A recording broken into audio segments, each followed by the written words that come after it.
Muy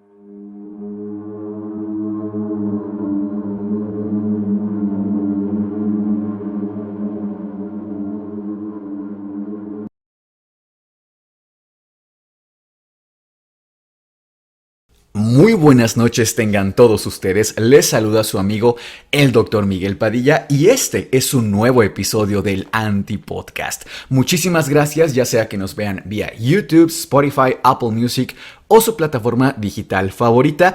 También saludando como siempre a nuestro gran colaborador Sergio Bocanegra detrás de cámaras y en edición.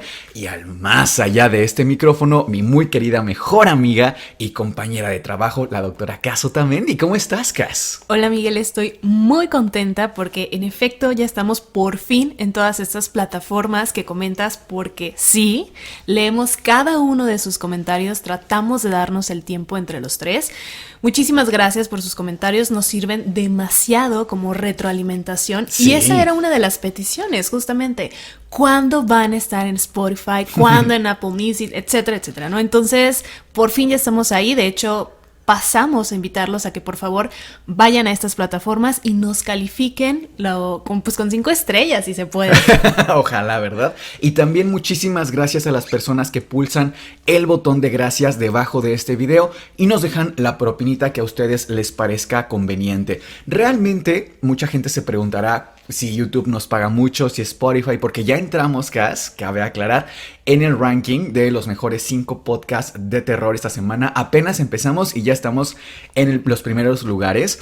Y nada más como comentario, YouTube y Spotify nos pagan muy poquito realmente. Nos pagan .00035 centavos. Entonces realmente el que ustedes dejen una propinita nos ayuda muchísimo y ustedes realmente se vuelven productores ejecutivos de El Anti-Podcast. Así que muchísimas gracias. Nosotros somos Sergio, Cas y Miguel y esto es El Anti-Podcast. El episodio del día de hoy, no me dejarás mentir, Miguel, es algo muy especial porque ha surgido de parte de los comentarios que nos dejan ustedes en los videos, porque sí, tratamos de darnos el tiempo de leer cada uno de sus comentarios, nos sirve muchísimo de retroalimentación. Siempre estamos al pendiente de los comentarios, pero ¿por qué, Cas? Este episodio, ¿qué tiene de especial que le puede gustar a la gente? Es diferente porque va a ser una especie de compendio, es decir, vamos a abarcar varios temas que si bien por sí solos no podrían abarcar una hora de video como a ustedes bien les gusta, nos han hecho saber, sí, en conjunto a lo mejor sí pueden llegar a ser una hora de video, pero aún así, aunque sean temas cortos, son temas muy interesantes. Hoy vamos a empezar fuerte. ¿Por qué? Te tengo un video de un fantasma real grabado en cámara. Ok. Este video pertenece a una pareja británica que desde hace un tiempo viven juntos y aproximadamente hace 2 años han estado experimentando actividad paranormal muy fuertemente. Entonces se decidieron por documentar todo esto de alguna manera. Les vamos a estar narrando lo que estemos viendo directamente en la pantalla para todas esas personas que solamente nos estén escuchando vía Spotify o Apple Music. De primera instancia tenemos a Lainey y a Ben que están contando que hay actividad paranormal en su departamento y que lo van a documentar. Estamos en la cocina y vemos que un plato cae inmediatamente. La silla se arrastra sola. Y bastante violentamente, diría yo. Aquí vemos a Lainey, la chica, documentando alrededor de la casa. Y wow, ponen unos sensores de movimiento que parece que tienen los puntos de flexión del cuerpo. La entidad está moviendo objetos, se está desplazando por toda la habitación. Parece que tiene piernas y brazos, o sea, tal cual. Sí, ojalá que de verdad puedan ver este video en YouTube para que lo vean con sus propios ojos. Es que de verdad se está desplazando por toda la habitación esta entidad y está tratando de abrir incluso una puerta. Realmente es un video impactante, me parece que de hecho es el más impactante que yo he visto con respecto a actividad paranormal de tipo poltergeist.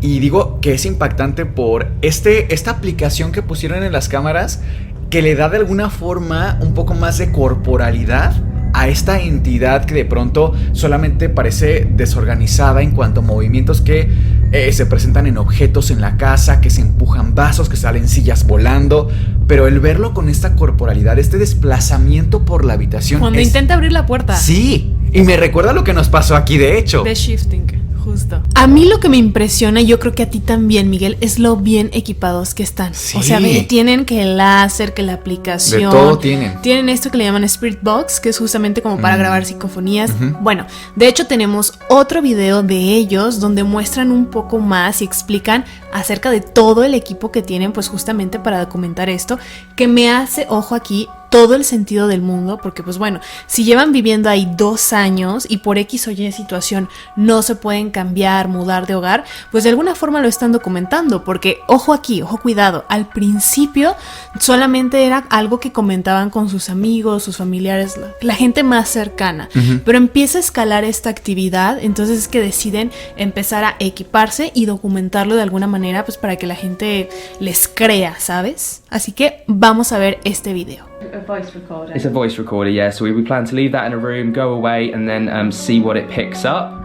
We bought a proper spirit box for all of those people that have been telling us that the Necrophonic is absolutely no good. So this is called the PSB7T spirit box. And hopefully, if the spirits can manipulate it... Can you see that? Yes. Like, can you see it on the wall where I'm in the way? Yeah, so Okay. behind you can see where Lainey's hand is manipulating the dots. Does it sound like Andy? Andy, are you here? Andy, believe. Esta actividad tan violenta donde vemos que libros se caen, las tazas, los vasos se rompen de la nada y todo esto, se llama actividad poltergeist. Ok, ajá. Y es documentada desde hace muchos años. El primer registro es más o menos desde 1660. Ahora te pregunto, Miguel, tú que eres tan conocedor de idiomas, vamos, eres políglota, ¿nos puedes decir, por favor, de dónde viene la palabra poltergeist, el vocablo? Si no me equivoco, viene de 2 palabras en realidad, o sea, es una palabra conjunta que viene de polter, que significa ruidoso o rugido, y también tenemos geist, que significa espíritu. Entonces, hace sentido porque usualmente la actividad poltergeist lo conocemos como esta actividad, como dices, violenta, desorganizada, de mucho ruido. Es como una fuerza muy potente físicamente. No se mantiene nada más como en esta sensación o vibra, ya sabes, como o temperatura. Casi nunca está asociada a temperatura, sino más bien incluso a golpes de paredes de retumbe. Ahora que mencionaste esto de que en 1660 hay registros, es cierto, a mí lo que me tocó leer hace mucho tiempo de este tema es que de los primeros registros eran piedras que le aventaban a la gente en ciertas zonas en donde ocurrieron masacres. Entonces llama la atención cómo es que primero hay un hecho violento, hay un hecho histórico potente en ese sentido de que se derramó sangre y de repente viene la actividad paranormal y además una actividad paranormal bastante potente. Usualmente la actividad poltergeist no es una sola persona la que la percibe, sino que realmente, como vimos acá, se queda documentada.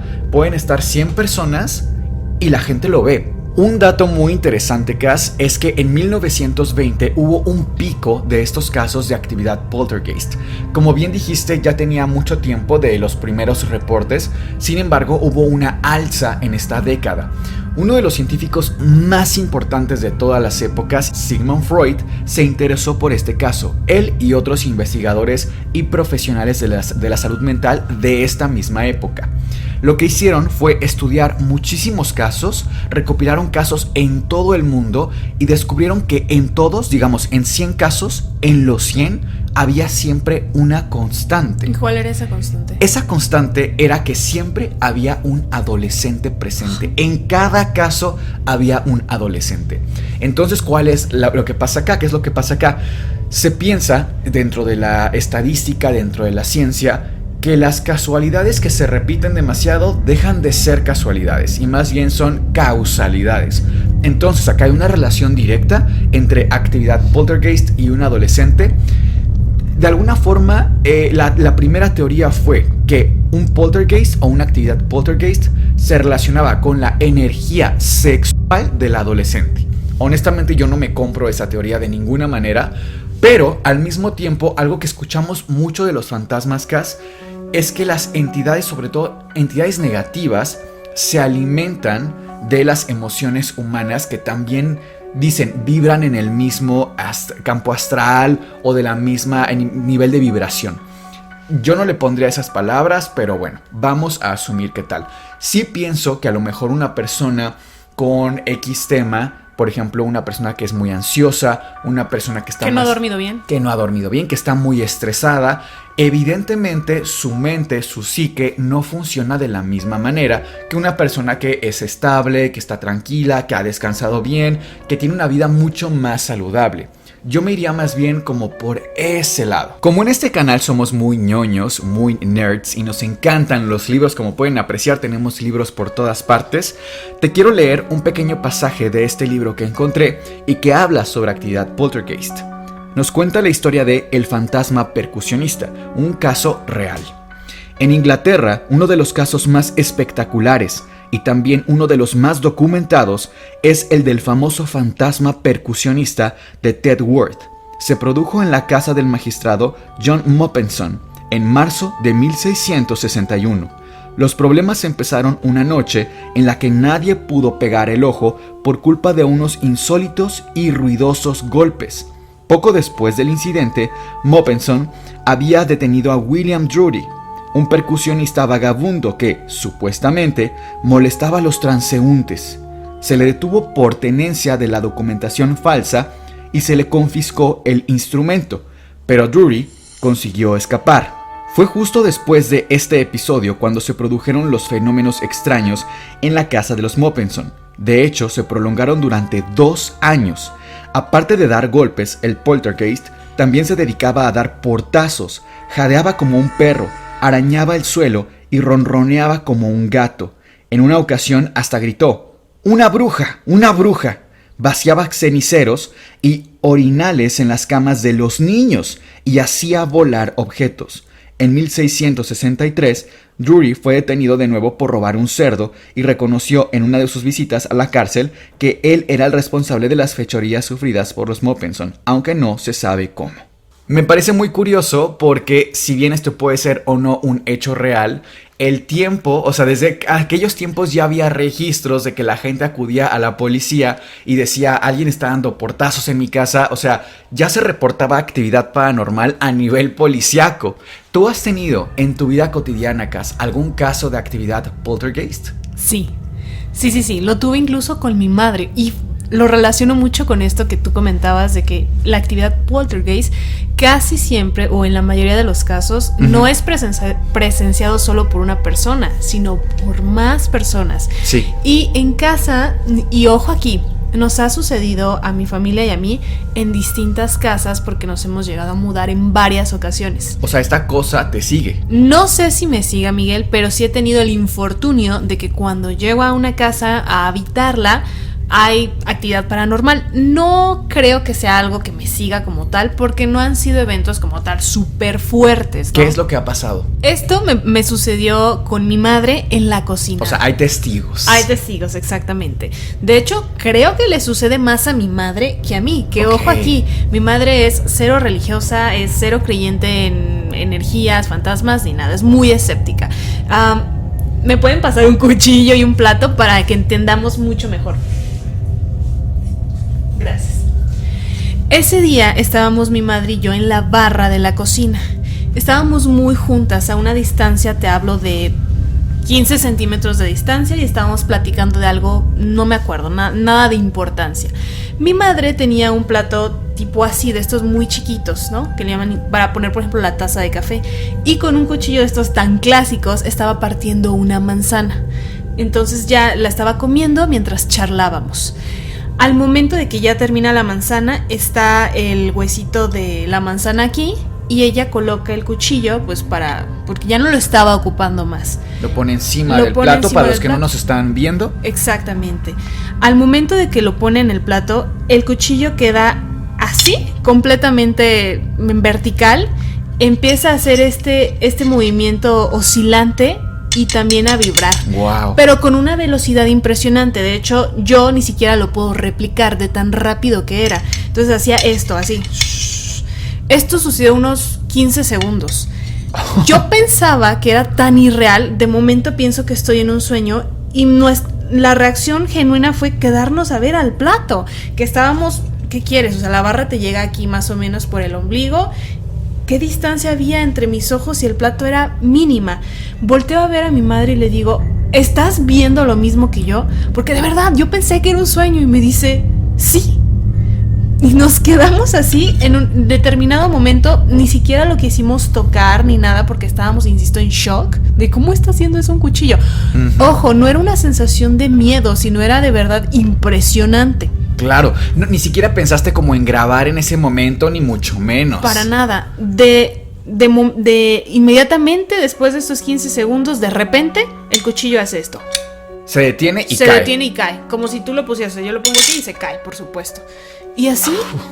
Entonces le digo a mi mamá, oye, ¿cómo hiciste eso? Le digo, a ver, vuélvelo a hacer. Y ahí estamos mi madre y yo como por 5 o 10 minutos colocando el cuchillo nuevamente. Pero pues obviamente tú lo colocas y se cae. Sí. O sea, ¿en qué momento? Sí, la gravedad, o sea, eso? es lo que te impactó más. Sí, por Oye, supuesto. ¿volvió a pasar otra vez? Jamás volvió a pasar. ¿Se acompañó de otra cosa, algún portazo, alguna energía que sintieras, qué sé yo? Nada, y aparte también dije, muchas veces se cree que este tipo de fenómenos suceden porque tú lo atraes, ¿no? Porque estás hablando de Sí. este tipo de temas, etc. Nada, estábamos hablando de lo más banal que te puedas imaginar. Gas, ¿a ti te dan miedo los fantasmas? Porque, digo, entiendo que en este contexto te impactó porque, carajo, se estaba venciendo la ley de la gravedad frente a tus ojos, ¿no? Sí. Imagino que ni siquiera sentías una vibración de un camión que pasara, vamos, tratando de buscar explicaciones, no estaba temblando ni mucho menos. Fue algo realmente pequeño pero al mismo tiempo extraordinario. ¿Sentiste miedo? En general, ¿le tienes miedo a los fantasmas? Ese día no tuve miedo, lo que más tenía era curiosidad y un estado de shock de esto no es real, o sea, yo estoy en un sueño, ¿cómo está pasando esto?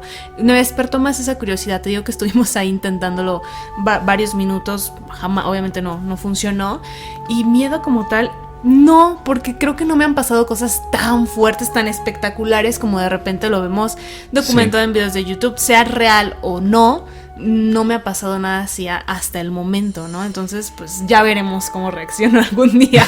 ¿Y tú, Miguel, has experimentado algún tipo de actividad paranormal que nos puedas comentar? Sí, ya he contado varias experiencias, pero quizá una específica de actividad poltergeist, que digo, no sé si llamarla actividad poltergeist o no, porque es más o menos, yo tenía como 16 años y estaba sentado en la mesa del comedor y justo va bajando mi mamá. De hecho, espero que se acuerde de esta experiencia cuando vea el video. Va bajando las escaleras y ve que la cortina, o sea, yo estaba en un comedor, a mi izquierda estaba la ventana con cortinas muy largas que usábamos en ese entonces, y yo estaba leyendo, yo estaba concentrado en mi lectura, volteado un poco hacia el lado contrario de la ventana. Cuando voltea mi mamá, va bajando, voltea y me dice, ¿ya viste lo que está a tu lado? ¿Ya viste lo que está pasando? Yo en ese momento volteo al lado de la ventana y lo único, o sea, igual que a ti, algo pequeño pero extraordinario al mismo tiempo. La cortina está totalmente en horizontal, como si alguien estuviera agarrando, como si alguien estuviera parado en la mesa que yo estaba sentado del comedor y estuviera agarrando la cortina con ambas manos. Y de repente cuando dice eso, se suelta y cae la cortina. Ventana cerrada, de ambos extremos. El viento no era. Sí, época de invierno. Entonces, como dices, el viento no era. Y también nos quedamos tan impactados, pero vuelta a lo mismo. Creo, no sé, quizá es nuestra personalidad, tuya y mía, no lo sé, pero creo que este miedo está un poco ausente en estas situaciones. O sea, de verdad nos llama tanto la atención, porque honestamente incluso yo pienso que una entidad así, ¿qué daño te puede hacer? O sea, difícilmente incluso puede mover un cuchillo en vibración. No es como que salga disparado el cuchillo. Caray, ahí sí, qué pánico. Que le caiga a alguien en el ojo imagínate. o algo así. O la cortina, ¿qué daño te puede hacer? Sin embargo, dices, bueno, pensando en este video en el que se le da esta corporalidad a esta entidad, ¿qué posición tenía este fantasma, supongamos, que estaba encima de la mesa del comedor?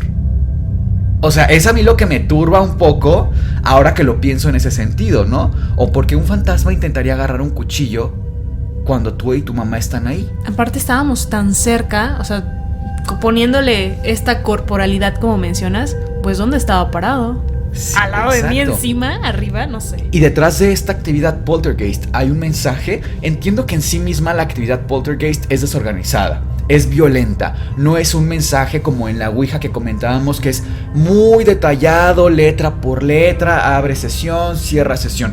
Aquí se mueve una silla de golpe y no sabes más. Respecto a si le tengo miedo a los fantasmas, fíjate que no te sé contestar a decir verdad. Lo que me da miedo de los fantasmas es que existan. Y esto suena muy tonto, pero ¿a qué me refiero?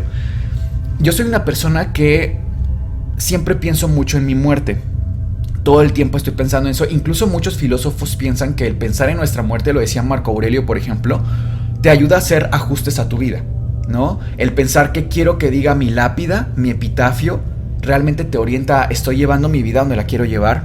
Creo que encuentro mucha utilidad en pensar en mi muerte. Pero el pensar que cuando tú te mueres, tu espíritu queda en un espacio tan horrible, tan desagradable, tan doloroso, que no te quieres ir a ese lado, que quieres quedarte aquí, eso es lo que me da miedo. Porque ¿qué podemos hacer en contra de morirnos? ¿Qué podemos hacer para evitar la muerte? Todos vamos para allá. Eso es lo que me da miedo, caer en un estado en el que de alguna forma los fantasmas nos están avisando, abro y cierro comillas, de que es horrible lo que nos espera allá. Eso es lo que me da miedo, que es como somos cerdos para el matadero. Eso es lo que me da miedo de los fantasmas. Pues vamos a pasar al siguiente tema. Y Cas, yo te quiero contar que desde que yo era niño, más o menos 6 años de edad, en la familia siempre nos atrajo muchísimo el tema paranormal. Hay muchas historias familiares de cosas que le pasan a una tía, de cosas que le pasan a la mamá, etc. Mi mamá, que seguramente está viendo este episodio, es muy fanática de lo paranormal. No se pierde ningún episodio del Antipodcast y no me dejará mentir que siempre que pasaba algo paranormal en la televisión estábamos pegados, ya sea Jaime Maussan o hubiera algún tema que se saliera de lo común, siempre estábamos dispuestos a verlo, a comprar la revista que estuviera. Y yo recuerdo, Cas, que una noche estaban viendo las noticias mis papás y estaban muy impactados. Y cuando me acerco a la televisión veo que están pasando una nota muy interesante de una criatura que vivía en medio del bosque, una criatura que andaba en 2 patas y que además era de verdad monumental. Te estoy hablando de casi 3 metros de altura. Realmente era impactante ver esa figura irse trasladando y que además, ojo, no solo era un relato de una persona, había un montón, pero un montón de videos. Esta criatura fue captada en cámara innumerables veces y una de esas veces recuerdo especialmente esta que te comento que me tocó ver en las noticias cuando yo era niño, era de un señor que se llamaba Robert. Ya investigando para este episodio me doy cuenta que es Robert Grant, un sujeto que practicaba senderismo o lo que se conoce en Estados Unidos como hiking. Y lo digo también en inglés porque los avistamientos de esta criatura en su mayoría fueron en Estados Unidos. Y digo fueron porque tuvieron un pico en esa época.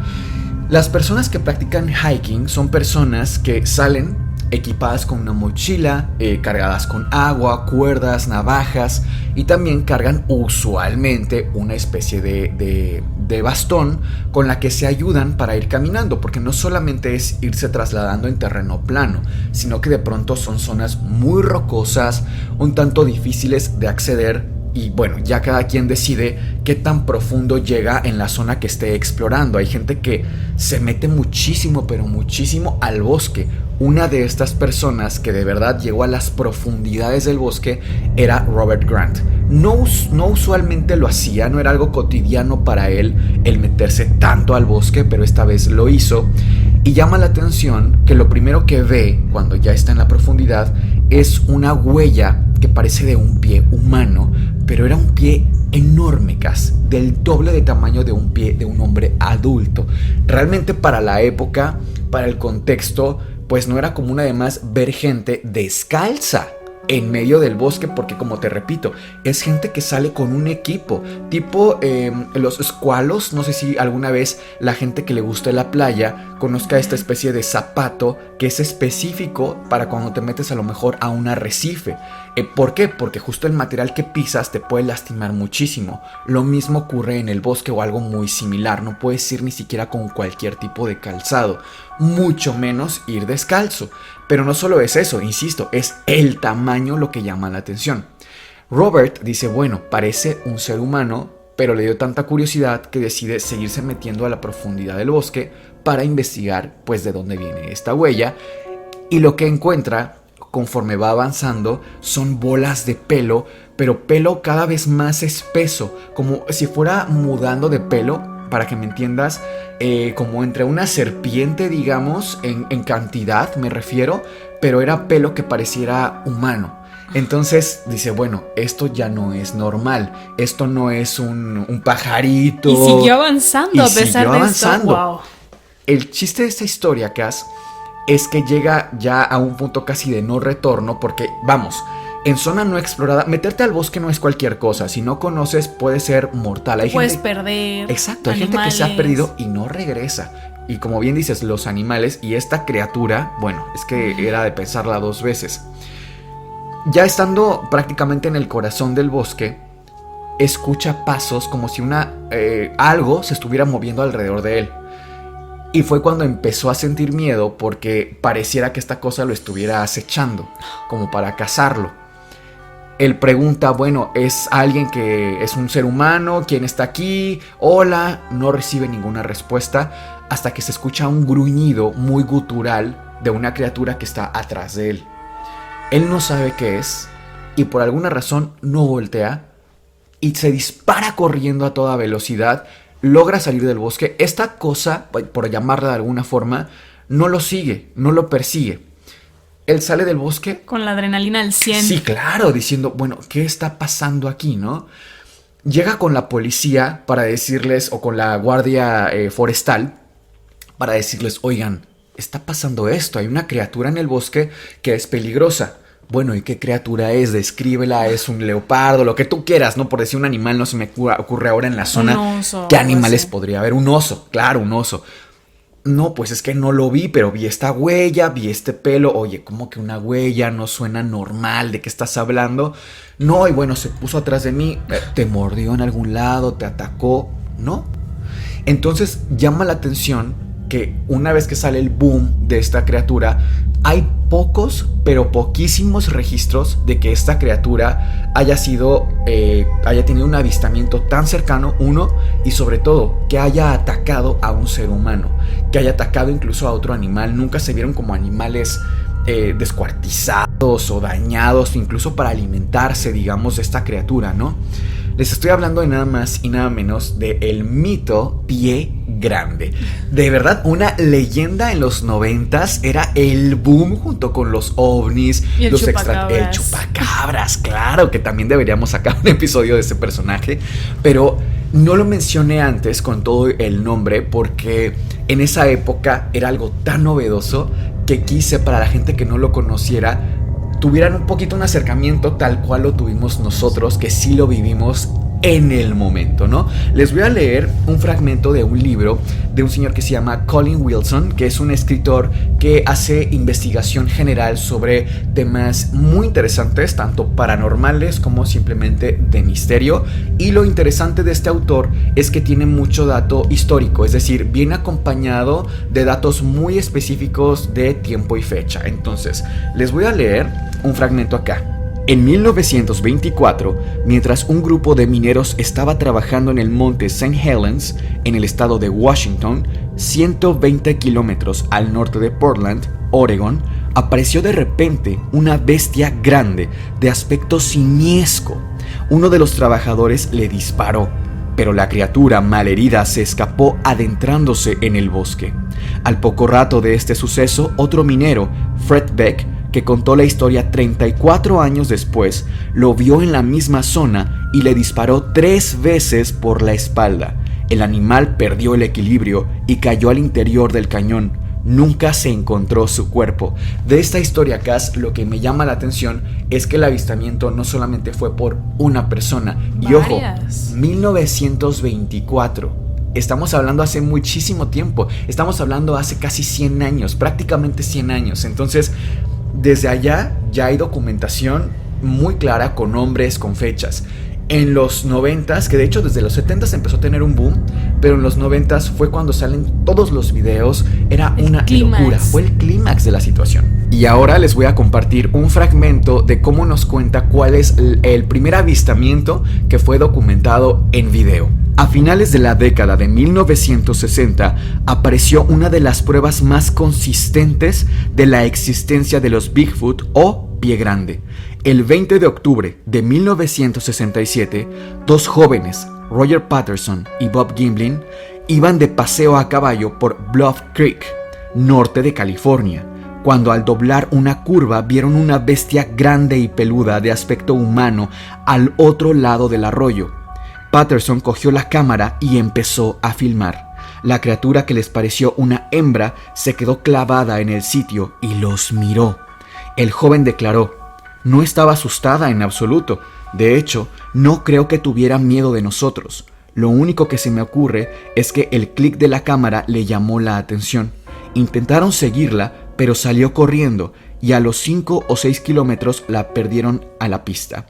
La filmación, que se hizo famosa, muestra a una bestia de poco más de 2 metros y unos 150 a 200 kilos, con pelaje pelirrojo, pechos y un trasero prominente y peludo. Al pasar delante de la cámara se vuelve y lo mira, lo que permite ver con detalle que tiene el rostro cubierto de pelo y la cabeza cónica. Tanto el gorila de montaña como el yeti, primo de los Bigfoot, coinciden en la misma forma. Según los zoólogos, eso le da la fuerza a la hora de masticar. ¿Tú crees, Cass, que sea real que haya esta posibilidad de que existan criaturas como Bigfoot? Totalmente, justo lo que te decía hace rato, hay muchas cosas que aún no hemos explorado, entonces el estar en completa negación, decir no existe porque no lo he visto, pero si hay evidencia, si hay algunas pistas, a lo mejor no es tal cual como lo describen, porque sí, de repente las personas, conforme pasan los años, le van agregando detalles como para que parezca aún más místico o más terrorífico incluso, pero sí, de plano no descarto la existencia de que no existen animales que aún no conocemos, ¿sabes? Sí, fíjate, no sé si la audiencia o tú han escuchado el concepto de criptozoología. ¿A qué te suena? Zoología, pues estudio de animales, ¿no? Y cripto es esto que está oculto. Criptozoología es una rama de estudio, una rama incluso de conocimiento, que es muy interesante, ¿eh? O sea, no nada más nos vamos a enfocar en si es una ciencia o una subciencia. Dejamos eso atrás. Como área de oportunidad para el conocimiento de animales mitológicos o que se escapan de lo que está descrito en la biología, es muy, muy interesante. O sea, ¿de dónde vienen estas criaturas extraordinarias como a lo mejor Cthulhu, que me parece extraordinaria la mitología detrás de o a lo mejor unicornios, Pegaso, dragones, que de pronto nos saltan a la realidad? Pero encuentro que particularmente Bigfoot nos ofrece algo mucho más apegado a la realidad, por 2 razones, Cass. La primera es que hace miles y miles de años los Homo sapiens sí convivieron con otro tipo de seres humanos, por ejemplo los neandertales. O sea, el impacto, entendamos una cosa, los Homo sapiens se veían prácticamente como nosotros, físicamente eran idénticos, realmente. Imagínate el impacto de que hoy veamos a una criatura como un neandertal, que se parece de alguna forma tanto a nosotros, pero al mismo tiempo no es uno de nosotros, no es un sapiens, es Homo, pero no es sapiens, y físicamente se ve diferente. O sea, lo veían de alguna forma no como un hermano, como un primo cercano, no, lo veían como una criatura realmente extraña y a competencia. Incluso hay registros de que peleaban físicamente y obviamente quien venció pues fueron los Homo sapiens. Pero a lo que quiero llegar es que sí había esta convivencia. Bajo este contexto entiendo que entramos como en un poco lejano, el ejemplo un poco burdo tal vez, pero el pensar en Bigfoot como parte de esta línea evolutiva me suena bastante viable. Y no solamente a mí, hay biólogos muy importantes como Jane Goodall, que es una bióloga, pero una bióloga no te imagines una persona cualquiera que estudió la facultad de biología. Te estoy hablando de una persona con más de 30 condecoraciones, te estoy hablando de que es reconocida por la UNESCO, te estoy hablando que hizo investigación de más de 40 años, es una señora que es una auténtica autoridad dentro de su campo de investigación. Y ella en algún momento declaró que la presencia de Bigfoot era viable, era posible, incluso era bastante razonable y lógica. Y me parece aún más posible, Cass, y de verdad es muy interesante cómo podemos tomar hechos históricamente comprobables, fidedignos, que sí pasaron, como expediciones, por ejemplo, y llevarlas al terreno de lo que cae en el paraguas de la mitología, como por ejemplo Bigfoot o Pie Grande. Te cuento que en 1935 hubo una expedición increíble. Fue una expedición que estuvo a cargo de Ralph von Koenigswald, que fue un antropólogo muy bueno, muy reconocido en su época. Y lo que encuentra es algo fascinante. Encuentra unos dientes de una criatura humanoide, pero es una criatura además enorme, porque los dientes son casi del triple del tamaño de los de un ser humano. Entonces imagínate el impacto, o sea, de quién provienen, ¿no? Años después, en 1956, se arma otra expedición a cargo de otros profesionales y lo que descubren son también estos mismos dientes en otro lugar. Lo que llama la atención es que no encontraban 1 o 2 dientes que dijeras, bueno, se pueden incluso falsificar, qué sé yo. Se encontraron más de 800 piezas y esta vez encontraron también la mandíbula de esta criatura y pudieron dar con una reconstrucción de cómo era esta criatura y resulta ser una especie de mono sin cola. Insisto, el tamaño era monumental. Entonces podríamos entrar en esta categoría de Bigfoot. O sea, sí creo que tomando en cuenta lo que dicen, sin caer en la falacia de autoridad, creo que está muy bueno el tomar en cuenta la opinión de expertos, el complementarlo con expediciones que sí ocurrieron y que de pronto hace sentido con la mitología. Para mí, también, como bien dices, hay un montón de criaturas muy interesantes que apenas estamos descubriendo. Y lo vemos incluso en TikTok. O sea, ¿cuántas criaturas no toma la gente en video? Y dice, ¿qué es este animal? Y nunca nadie lo hemos visto. Ya después sale un biólogo, ¿no? A decir, es tal criatura, es tal animal, es una criatura que existe, no es nada falso. Pero son criaturas espectaculares que podemos ver. Te tengo una pregunta. ¿Qué harías si estás en el mar, recostado en la arena, y a lo lejos, en el horizonte, ves un barco flotando entre las nubes? El día de hoy vamos a hablar sobre el efecto Fata Morgana. El océano es uno de los tópicos para mí más interesantes, porque falta muchísimo por descubrir. De verdad, existe yo creo una cantidad inmensa de animales dentro del océano a unas profundidades tan lejanas que ni siquiera nos podemos imaginar. Hay navíos que desaparecen, zarpan y desaparecen y vuelven a aparecer hasta muchos años después en otro lugar del mundo. No se supo nada por años, incluso con escenas de que pareciera que acaban de estar ahí, la comida acaba de ser servida. De verdad, hay muchísimos temas. Está el tema del Triángulo de las Bermudas. Me parece de verdad un tema interesante. Sí, fíjate que ahora, perdón que te interrumpa, sí. Ahora que lo comentas, estaba leyendo un libro de Yuval Harari y es muy interesante porque él cuenta cómo más o menos en el siglo XVI a XVII, en ese tiempo, cuando un barco zarpaba, la mitad de la población de ese barco perdía la vida. O sea, era una regla. Esto no es nada como misterioso. Está documentadísimo que cuando un barco zarpaba, toda la tripulación sabía que era 50% probabilidad perder la vida. ¿Y por qué? Bueno, ahí te va. Y ponte en contexto siglo XVI. Ponte en contexto de muchísima desinformación, temas de insalubridad, etc. Era otra época totalmente. Para mucha gente, el subirse a un barco no es como ahora, que tú te vas en un crucero de paseo, no. En esa época eran sobre todo navíos comerciales, en donde había muchísima gente de muy bajos recursos, muy pobre, a la cual le ofrecían ser partícipe de la tripulación, ser parte del equipo de un barco que va cuidando, va navegando, etc. Sin embargo, era muy bien sabido esto que te comento, de que era lo más seguro es que perdieran la vida. ¿Y cómo perdían la vida? Hay registros, Cass, de que más o menos fueron 2 millones de fallecimientos en la época solamente por los barcos. Y ojo, no estoy hablando de ataques de guerra, no estoy hablando de Titanic, ni siquiera de infecciones, no.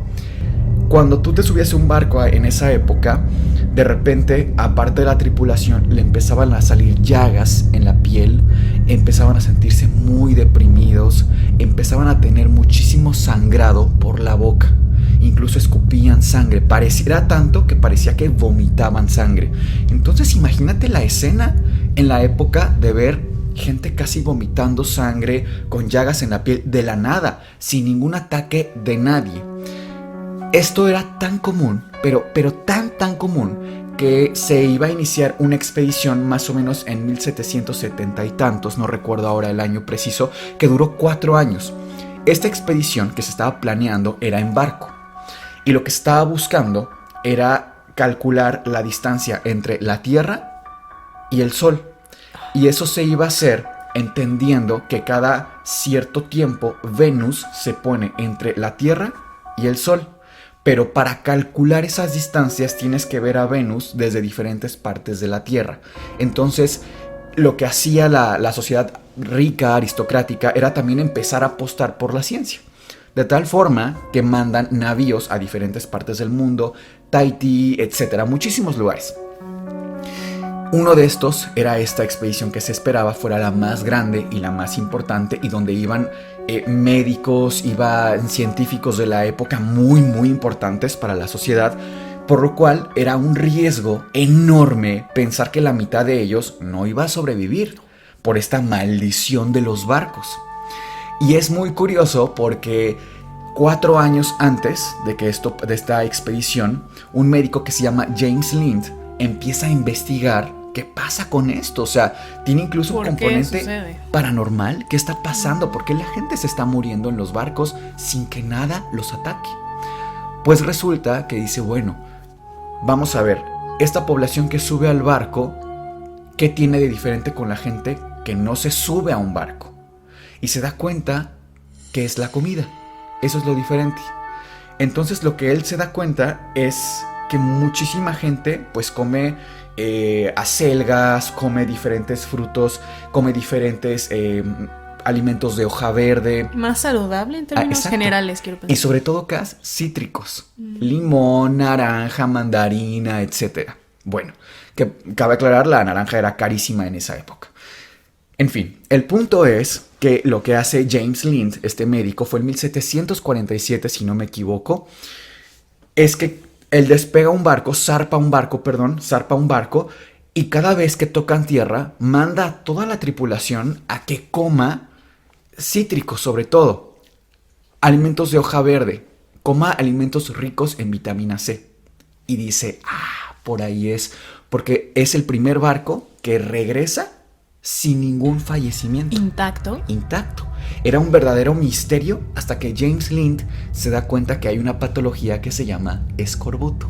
Y el escorbuto mata realmente, que es la deficiencia de vitamina C en nuestro cuerpo por periodos tan prolongados.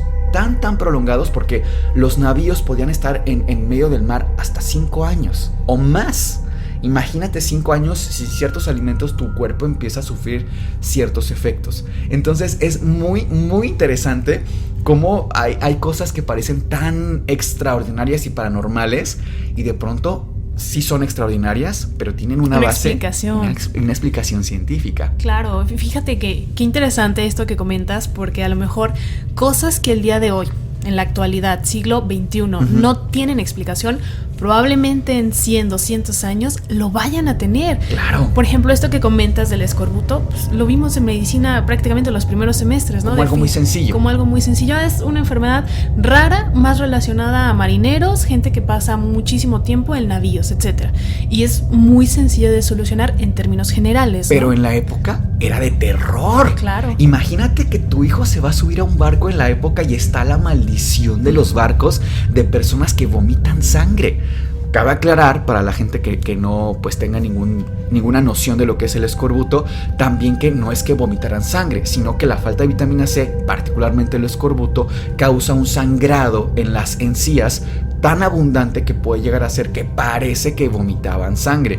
Y hay una frase, Cas, que a mí me gusta mucho, no recuerdo dónde la escuché, probablemente en una película de superhéroes, pero dice que la magia es ciencia que todavía no entendemos. Y me parece justo que queda con lo que acabas de decir, cómo hay cosas que vamos a poder explicar hasta dentro de 100 años. Y cabe aquí aclarar otro pequeño comentario, que la ciencia, porque muchas personas tienen esto, ¿no? De que si eres escéptico o que si eres científico o aficionado a la ciencia estás completamente negado, cegado y dices, esto, lo paranormal, lo niego, no existe, a fuerzas tiene que tener una explicación científica. No, más bien yo creo que el sentido de una persona que cree en la ciencia es siempre dudar. Cuestionar. Eso. Y eso es ser escéptico, Cass. Es poner la duda. Puede ser que sí, puede ser que no. Vamos a aplicar el método científico incluso a, no sé, un fantasma, un demonio. Eso está muy interesante y es lo que más me gusta del Antipodcast. Y creo que es lo que nos diferencia, ¿no? Que estamos complementando la creencia, la fe, lo paranormal con lo científico. Y Cass, por ejemplo, en este caso, Fata Morgana, ¿cuál es la parte paranormal? Y te pregunto, ¿tiene un componente científico? Tiene incluso un componente cultural, porque nos remontamos incluso a una leyenda del rey Arturo. O sea, para que te des una idea cómo... A mí me encantan estos temas donde se fusionan casi de que leyendas y que mucho tiempo después pueden tener una explicación científica y comprobable, que eso es lo más importante de la ciencia, que se pueda replicar y que se pueda comprobar.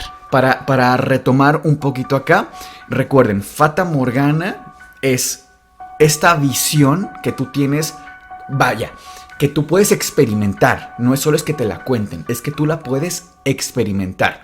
De ver en medio del mar un barco que está flotando, pero no en el agua, en el aire. De ver una ciudad completa incluso, en el aire, que parece que está flotando en medio de las nubes. Es algo extraordinario, ¿no? Eso que comentas, bien importante, porque se ha asociado mucho a que solamente está presente este efecto en los mares, en los océanos, pero no. También se ha documentado en ciudades donde ni siquiera hay costa, no hay mar, y también tenemos la presencia de este efecto.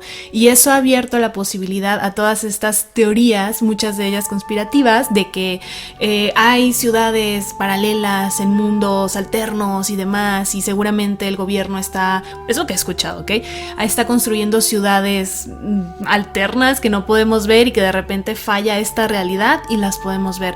No pienso honestamente que vaya por ahí, más bien sí es un tema que se ha comprobado y es una diferencia, ahorita lo vamos a hablar más a profundidad, tiene mucho que ver con el efecto de reflexión de la luz y con la temperatura. El nombre de este efecto proviene de la leyenda del rey Arturo, que es uno de los personajes más importantes de la literatura europea. No me dejarás exactamente. Claro.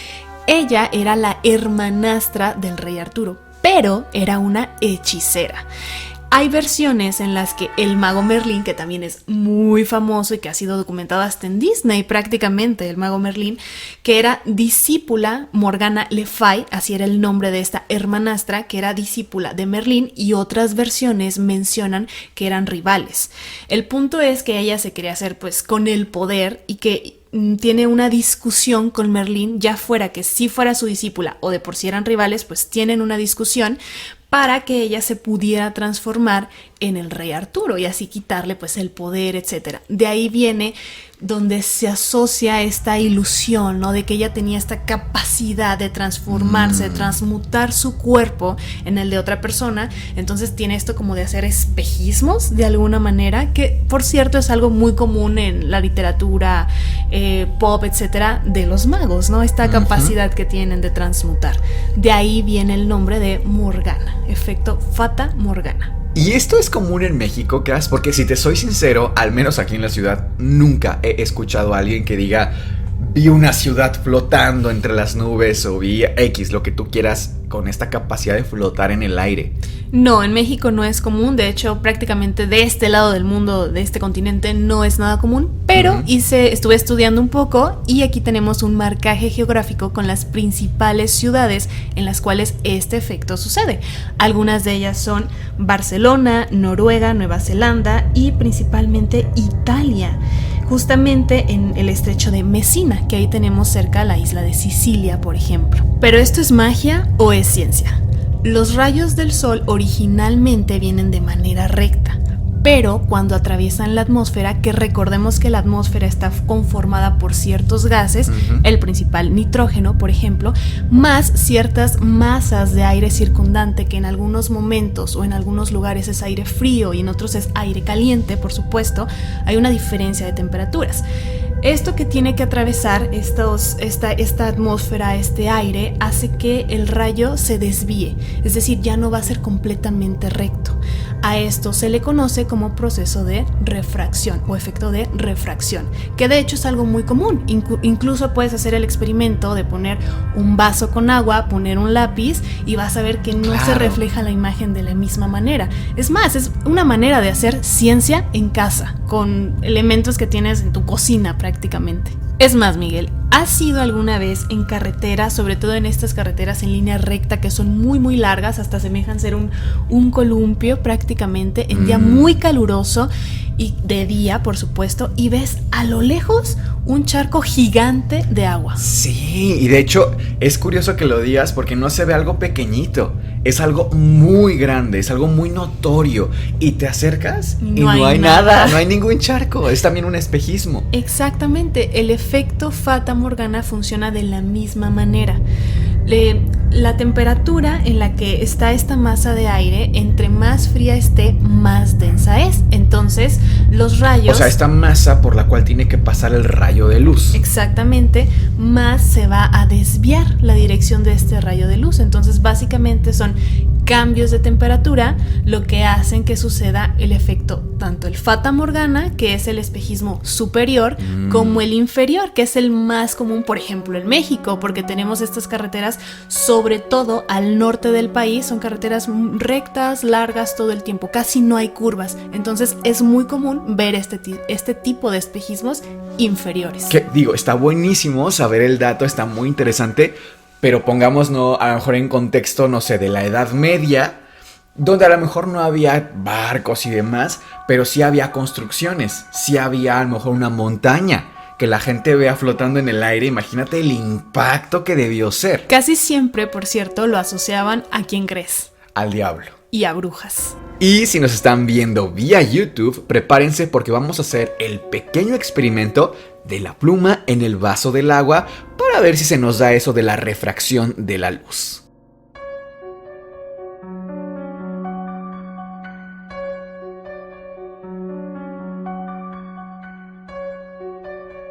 Antes de terminar este episodio, les quiero recordarles que nos pueden hacer llegar todas sus experiencias, anécdotas, ya sea paranormales, de actividad poltergeist o de aquella actividad que no necesariamente se puede categorizar en esto es poltergeist, fantasmas, o sea, lo que sea, de verdad. Sí. Los invitamos a esto. A mí me encantaría, Cas, que la gente nos pudiera compartir estas fotografías que de pronto tomaron en cualquier momento, en cualquier contexto, pero algo extraordinario se captó en esa fotografía.